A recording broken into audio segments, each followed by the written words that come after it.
Hello students. तो if you watched our first video for resolution, तो उसमें हम लोगों ने क्या किया था कि हमने असेट्स एंड लायबिलिटीज़ को ट्रांसफ़र करना सीखा था रियलाइजेशन अकाउंट में। अब हमने असेट्स एंड लायबिलिटीज़ को ट्रांसफ़र तो कर दिया रियलाइजेशन में और उनके लेजर्स को क्लोज़ कर दिया। अब बारी आती है कि असेट्स को बेच के उनकी वैल्यू को लेना और लायबिलिटीज़ को पे ऑफ करना। तो आज की क्लास में हम लोग यही सीखने वाले हैं कि किस तरह से हम डिस्पोज ऑफ करते हैं असेट्स को, लायबिलिटीज़ की पेमेंट करते हैं, रियलाइजेशन एक्सपेंसेस, पार्टनर्स लोन, ये सब ट्रीटमेंट्स आज की क्लास में हम कंप्लीट कर लेंगे। ओके। अब सेकेंड स्टेप आता है फॉर डिस्पोजिंग ऑफ असेट्स। पहले स्टेप में हमने असेट्स और लायबिलिटीज़ के अकाउंट क्लोज कर दिए, ठीक है।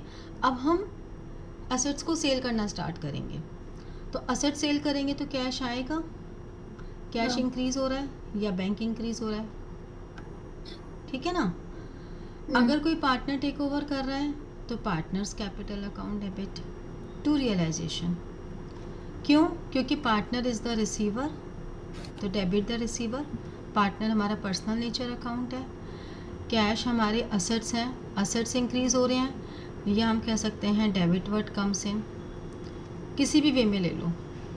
और रियलाइजेशन अकाउंट, क्योंकि असेट सेल करने से हमें प्रॉफिट हो रहा है। यहाँ पर चाहे वो असेट हमने जब ट्रांसफ़र किया वो 1 लाख का हो, लेकिन अब अगर उसे सेल करके हमें 70,000 में मिल रहे हैं तो वो प्रॉफिट है, क्योंकि हमने पहले स्टेप में ही असेट्स की वैल्यू नील कर दी है, लायबिलिटीज़ की वैल्यू नील कर दी है। तो अब ये बिल्कुल इममटीरियल है कि उनकी बुक वैल्यू कितनी थी। जितना हमें मिल रहा है वो कम्प्लीटली हमारे लिए प्रॉफिट है, ठीक है। तो आपकी जितनी भी रियलाइजेबल वैल्यू है वो आपको एडिशनल इन्फॉर्मेशन में गिवन होगी। अगर किसी एसेट की रियलाइजेबल वैल्यू गिवन नहीं है तो it should be taken as book value. पहले हम इसको नील लेके चलते थे, लेकिन अब क्या हुआ, सीबीएसई ना रेगुलरली गाइडलाइंस देती है कुछ ट्रीटमेंट पे, जहाँ पे एक से ज़्यादा ट्रीटमेंट होते हैं, तो वहाँ कई बार सीबीएसई गाइडलाइंस हमें देती है। तो अभी तुम्हारे सेशन की गाइडलाइन में ये है कि अगर रियलाइजेबल वैल्यू गिवन नहीं है तो it should be taken as book value. मतलब अगर कोई मशीनरी 2 लाख की है और उसकी रियलाइजेबल वैल्यू गिवन नहीं है तो हम रियलाइजेबल वैल्यू भी 2 लाख ही ले लेंगे। अगर हमने कोई कमीशन, कोई ब्रोकरेज उस पर पे की है तो उसकी रियलाइजेबल वैल्यू में से लेस कर सकते हैं। बाई चांस भूल जाओ लेस करना तो कटिंग्स अवॉइड करो। अगर तुमने असेट रियलाइज़ किया तो तुम्हारे पास आया कैश टू रियलाइजेशन, तुमने 1 लाख की मशीनरी बेची। अब इस पर तुमने 5% का ब्रोकरेज दिया, मतलब कि 5,000। तो एक तरीका तो ये है कि यहीं पर ही 95 लिख देते हैं हम। लेकिन अब अगर हमने मान लो 1 लाख से एंट्री कर दी, कटिंग नहीं करनी, तो आप एक अलग से एंट्री कर सकते हो, रियलाइजेशन टू कैश 5,000 कमीशन देने की। ज़रूरी नहीं है कि उसमें से माइनस नहीं किया तो उसमें कटिंग करो। It's better to pass another entry instead of doing any corrections in it, क्योंकि इन एनी हाउ आपको ओवर राइटिंग्स एंड कटिंग्स को अवॉइड करना ही करना है, ठीक है। कोई भी अनरिकॉर्डेड असेट है, अब हमने फॉर्म डिसॉल्व कर रहे हैं और हमें पता लग रहा है कि अरे एक ही पुराना कंप्यूटर था, ये भी 2000 में निकल गया, तो अब हमें कंप्यूटर का फिर से कोई अकाउंट ओपन नहीं करना, हम उसकी सेम एंट्री पास कर देंगे, कैश टू रियलाइजेशन या partners capital to realization, exactly same. क्योंकि अगर हमने कैश या बैंक के थ्रू सेल किया तो वो डेबिट हो जाएगा, पार्टनर्स कैपिटल मतलब पार्टनर्स ने टेक ओवर किया तो पार्टनर्स डेबिट हो जाएगा। और फिर वही बात कि अगर कोई असेट एंड लायबिलिटीज़ आपस में एक दूसरे को स्विच ऑफ कर रहे हैं, creditors of 2000 adjusted by taking over stake of 1800, इसे हम कहीं रिकॉर्ड नहीं करेंगे, बस एक नोट क्वेश्चन के एंड में लिख देना, as creditors of ₹2000 are adjusted by taking over stock of 1800, therefore it would not be shown anywhere in the books of accounts. That's it, complete. तो ये हमने सारे असेट्स की पेमेंट कर दी। नेक्स्ट हम लोग करेंगे लायबिलिटीज़ की पेमेंट। अब असेट को बेच के पैसा आ गया। इंसॉल्वेंसी हमारे सिलेबस में है नहीं, मतलब हम ये कभी भी नहीं ऐसा होगा कि लायबिलिटीज़ को पे करने के लिए हमारे पास कैश कम पड़ रहा है, ऐसा कभी नहीं होगा तुम्हारे। ये सब चीज़ें ग्रेजुएशन में, सीए में यहाँ पढ़ने के लिए होती हैं कि अगर इंसॉल्वेंसी हो गई तो वो सिर्फ थियोरेटिकल एस्पेक्ट ही रहेगा। प्रैक्टिकली आप क्लोज कर रहे हो फॉर्म, लेकिन नॉट ड्यू टू इंसॉल्वेंसी, पैसा पूरा है तो हमने पेमेंट करनी स्टार्ट की। अगेन क्योंकि लायबिलिटीज़ की पेमेंट कर रहे हैं तो हमारे लिए लॉस तो है ही अब ये, है ना, ये तो लॉस ही है क्योंकि लायबिलिटीज़ हम नील कर चुके हैं, तो जो कुछ भी है वो लॉस है, तो डेबिट हो गया। पेमेंट कर रहे हैं, क्रेडिट वर्ड गोज़ आउट, या हम कह सकते हैं कि असेट्स डिक्रीज़ हो रहे हैं। और अगर पार्टनर ने टेक ओवर कर ली तो ये गिवर हैं, ये दे रहे हैं पेमेंट। पार्टनर्स कैपिटल अकाउंट बिल्कुल सेम बातें चलेंगी कि आपको एडिशनल इन्फॉर्मेशन में गिवन होगा जो कुछ भी इनकी पेमेंट का अमाउंट होगा। अगर नहीं दिया हुआ तो हम तब भी इनकी पेमेंट कर देंगे। कोई भी फंड या रिजर्व्स अगर हमने रियलाइजेशन में ट्रांसफ़र किए हैं तो उनको हम रियलाइज़ नहीं करते हैं एक्सेप्ट ईपीएफ। जैसे कि फॉर एग्जांपल क्रेडिटर्स तुम्हें दिए हुए हैं, तुमने क्रेडिटर्स रियलाइजेशन के डेबिट साइड पे ट्रांसफ़र किए 50,000 के, तुम्हें इसकी कोई वैल्यू गिवन नहीं है रियलाइज़ कि हमने कितनी पेमेंट की, तो तुम सिंपली रियलाइजेशन टू बैंक कर दोगे 50,000। अब वर्कमैन कॉम्पनसेशन रिजर्व है, वैसे तो हम ये कहते हैं वर्कमैन कॉम्पनसेशन रिजर्व हम पार्टनर्स में डिस्ट्रीब्यूट कर देते हैं, लेकिन आपने यहाँ कर दिया। प्रोविज़न तो हम यहीं पे ही करते हैं, प्रोविज़न फॉर डाउटफुल डेब्ट्स। तो जैसे क्रेडिटर्स की हमने पेमेंट की, वैसे ही प्रोविज़न की हम कोई पेमेंट नहीं करेंगे क्योंकि प्रोविज़न तो पहले से प्रॉफिट्स का पार्ट था। तो कोई भी रिजर्व, कोई भी फंड की पेमेंट नहीं होती, ईपीएफ की पेमेंट होती है, क्योंकि ईपीएफ हमारे लिए एक एक्सटर्नल लायबिलिटी है टूवर्ड्स एम्प्लॉयज़।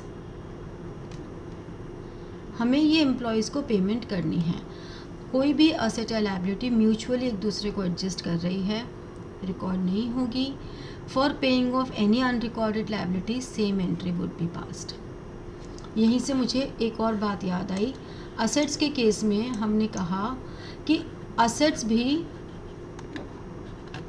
हम जब डिस्पोज ऑफ करते हैं तो अगर हमें कोई रियलाइजेबल वैल्यू नहीं गिवन तो उसे एज इट इज़ ले लेते हैं, लेकिन यहाँ पर भी except goodwill and prepaid expenses, इनकी हम कभी अपनी तरफ से नहीं लेके चलते हैं। इसमें ऐसे क्यों होता है गुडविल? ठीक है, क्योंकि गुडविल हमारे पास क्या होती है, आपकी फर्म बंद हो रही है तो आप ये नहीं सोच सकते आपकी गुडविल अब कोई बची भी है, आपकी फर्म तो बंद हो रही है। तो इसलिए गुडविल की कोई वैल्यू हम निकाल ही नहीं सकते। इसी तरह से prepaid expenses, take an example कि अगर तुमने अपने एम्प्लॉयज़ को सैलरी एडवांस में दी हुई है और आपकी फर्म बंद हो रही है, कौन एम्प्लॉय आपको सैलरी वापस करेगा? या आपने फैक्ट्री का रेंट दिया हुआ है, तो ये हमारी इंडिविजुअल प्रॉब्लम है कि हम लोग अपनी फैक्ट्री को वाइंड अप कर रहे हैं, फैक्ट्री ओनर हमारा रेंट क्यों एग्जेम्प्ट करेगा? तो गुडविल और प्रीपेड एक्सपेंसेस दो ऐसी आइटम हैं जिनको हम नहीं लेते। अब वापस अपने टॉपिक पर आते हैं। इफ़ एनी लायबिलिटी और एसेट म्यूचुअली सेट ऑफ, जैसे कि एक ही मैंने आपको बताया ही था, एक ही एग्जांपल और देख सकते हो कि क्रेडिटर 10,000 का था, उसने फर्नीचर ले लिया 12,000 इन फुल सेटलमेंट, तो हम करेंगे नो एंट्री क्योंकि 10,000 का क्रेडिटर उसने 12,000 का ले लिया। यहाँ पे 10,000 का क्रेडिटर 20,000 का furniture taken over furniture against their claim having book value of 20,000 although furniture exist at 30,000। 30,000 में से यहाँ पे क्या हो रहा है, टोटल फर्नीचर की वैल्यू 30,000 है, उसमें से 20,000 तो क्रेडिटर्स ले रहे हैं। अब वो 20,000 की वैल्यू 10,000 लगा के कर रहे हैं, ओके, हमें कोई फ़र्क नहीं पड़ता, नो एंट्री। लेकिन जो बाकी 10,000 का फर्नीचर है वो 80% में सोल्ड हुआ है, तो हम क्या करेंगे, बैंक टू रियलाइजेशन 8,000, क्योंकि बाकी तो हुआ ही है सेल। हाँ ठीक है, नेक्स्ट टॉपिक हमारे पास आता है रियलाइजेशन एक्सपेंसेस का। रियलाइजेशन एक्सपेंसेस मतलब कोई भी फर्म जब डिसॉल्व हो रही है तो at the time of liquidation, इसको हम लिक्विडेशन भी कहते हैं, कुछ लीगल प्रोसीडिंग्स होंगी, कुछ खर्चे भी होंगे, तो वो सारे खर्चे कौन बियर कर रहा है, कौन पे कर रहा है। तो नॉर्मल कोर्स में realization account debit to cash अगर फर्म पे कर रही है तो, और अगर पार्टनर पे कर रहा है तो पार्टनर्स कैपिटल। ठीक है, हाँ अगर पार्टनर को रेम्यूनरेशन, कमीशन या सैलरी कुछ मिल रहा है तो realization to capital.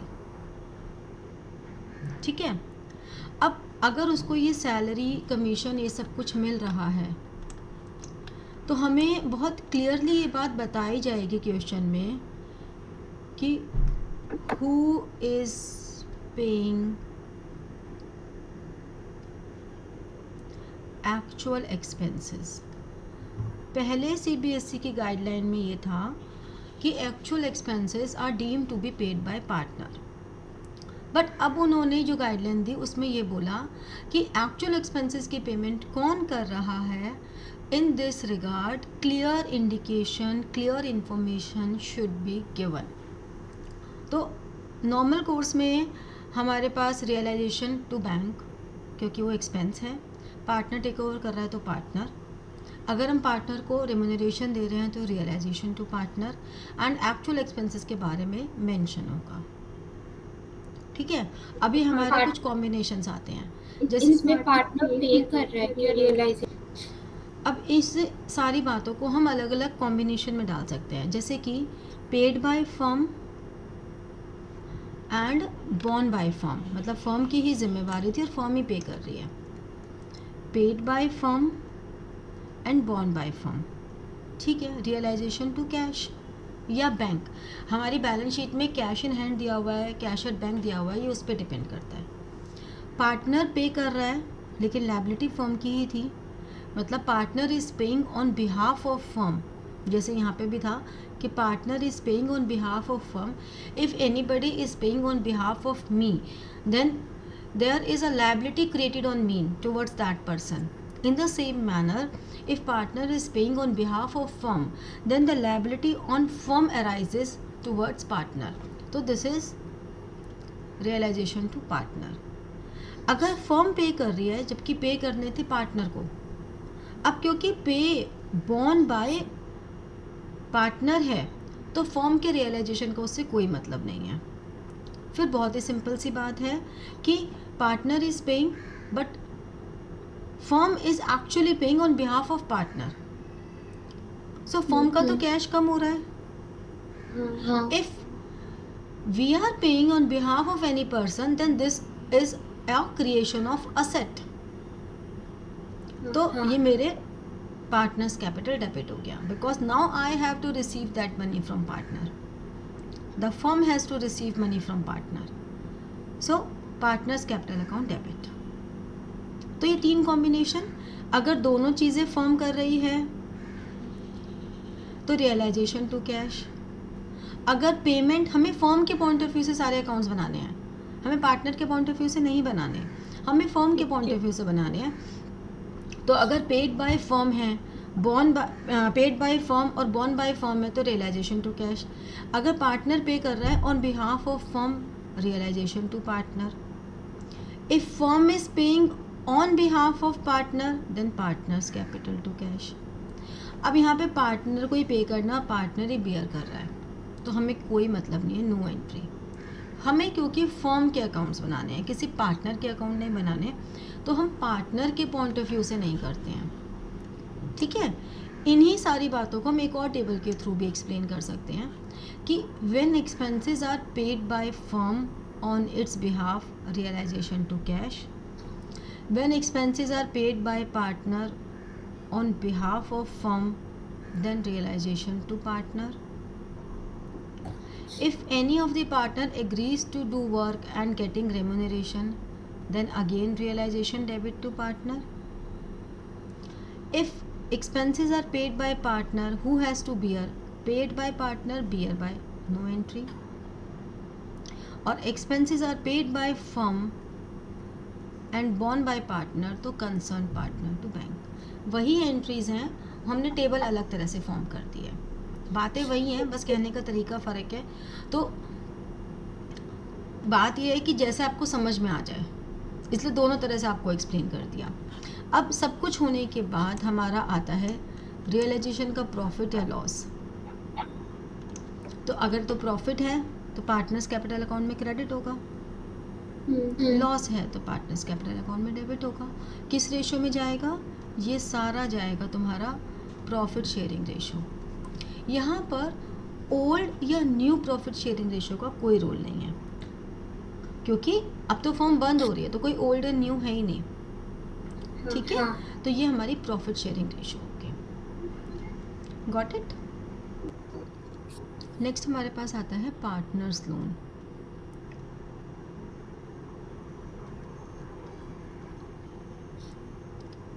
Partners loan हमारे बैलेंस शीट की असेट साइड पर भी हो सकते हैं और लायबिलिटी साइड पर भी हो सकते हैं. अगर वो असेट साइड पर है तो मतलब firm has given loan to partner. Firm ने लोन पार्टनर को दे दिया. ठीक है, तो अब हम क्या करेंगे, उस लोन को पार्टनर्स कैपिटल अकाउंट में ट्रांसफ़र कर देंगे. मतलब partners capital account debited to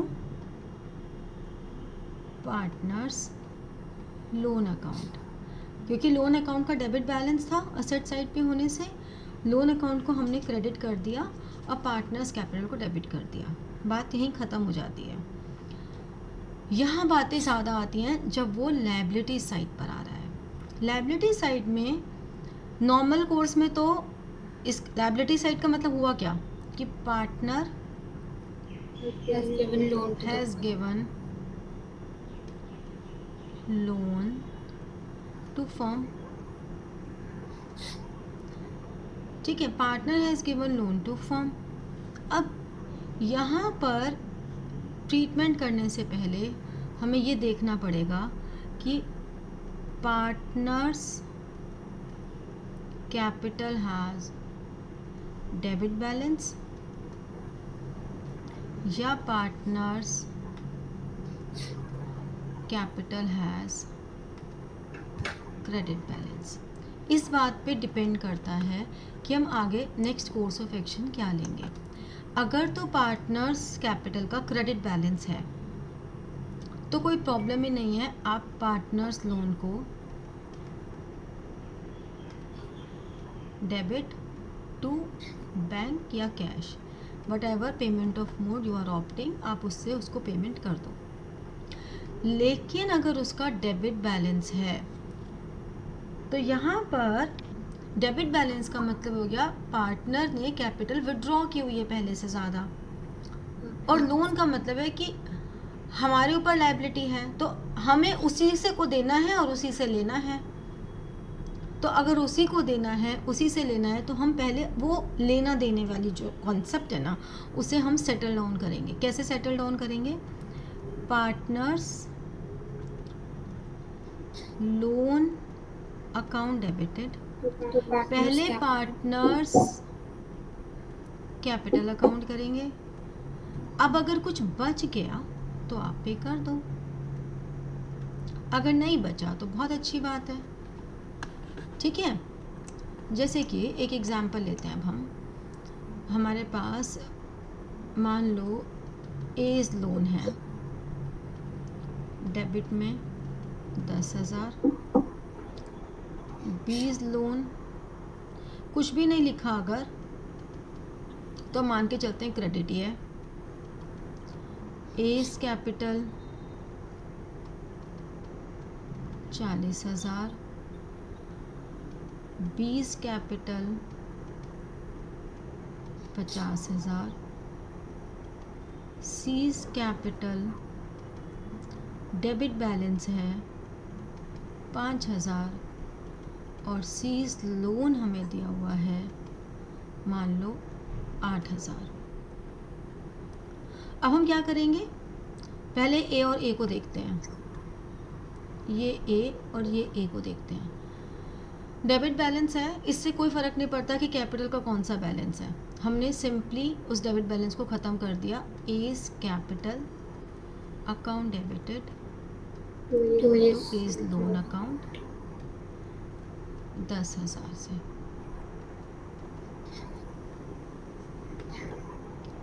अब हम नेक्स्ट देखेंगे बी को, ये बीज लोन अकाउंट है और ये बीज कैपिटल अकाउंट है। तो हमने कहा बीज लोन अकाउंट डेबिट, मेंशन नहीं है तो फिर क्रेडिट बैलेंस है। हमें कुछ भी अगर मेंशन नहीं होता तो हम मान के चलते हैं कि कैपिटल अकाउंट का, लोन अकाउंट का क्रेडिट बैलेंस ही है, ठीक है।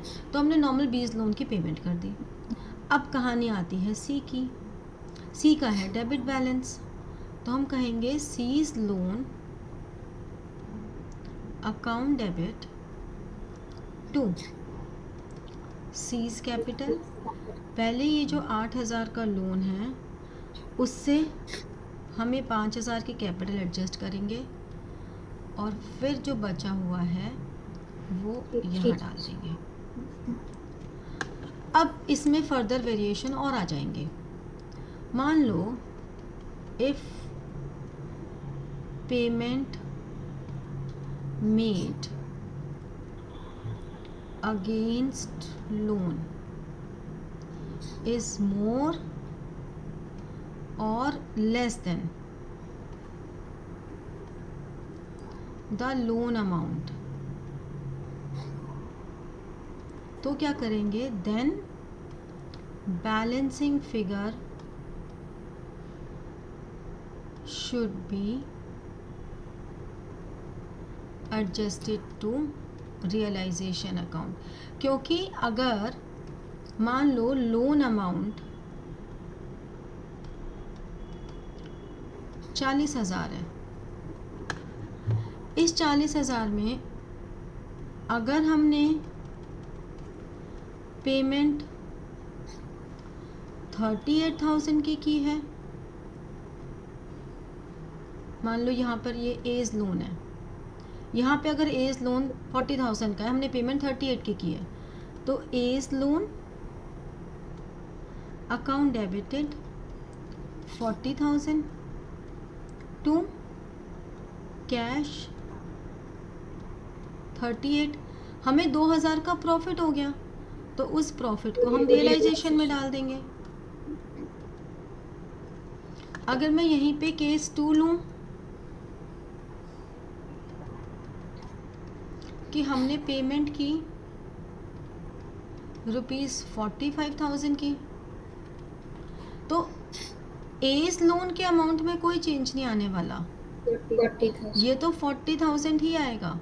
लेकिन अब क्योंकि मेरा नुकसान हो गया, फर्म को 5,000 एक्स्ट्रा देने पड़े, तो 5,000 आ गया